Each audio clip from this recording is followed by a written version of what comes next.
Hello, good morning. कसे आहात सर्व?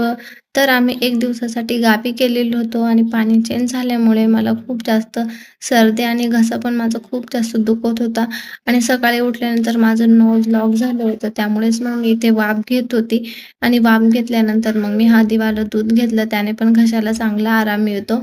त्यानंतर मग गावाकडून आणलेला सर्व भाजीपाला काढून ठेवला आणि तो व्यवस्थित निवडून फ्रिजमध्ये ठेवून दिला. व्यवस्थित ठेवला ना तरच तो जास्त दिवस टिकतो. त्यानंतर मग मी इथे पाणी गरम करायला ठेवलं होतं. गरम पाणी पण प्यायचं होतं मला घशासाठी.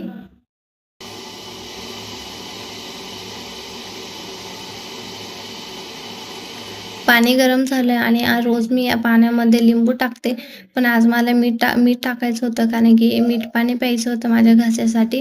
मग त्यामुळे मीठ टाकलं आणि ते चांगलं व्यवस्थित मिक्स करून घेतलं आणि पिऊन घेतलं. तुमच्याकडे पण काही ऑप्शन असेल तर सांगा कारण की माझा घसा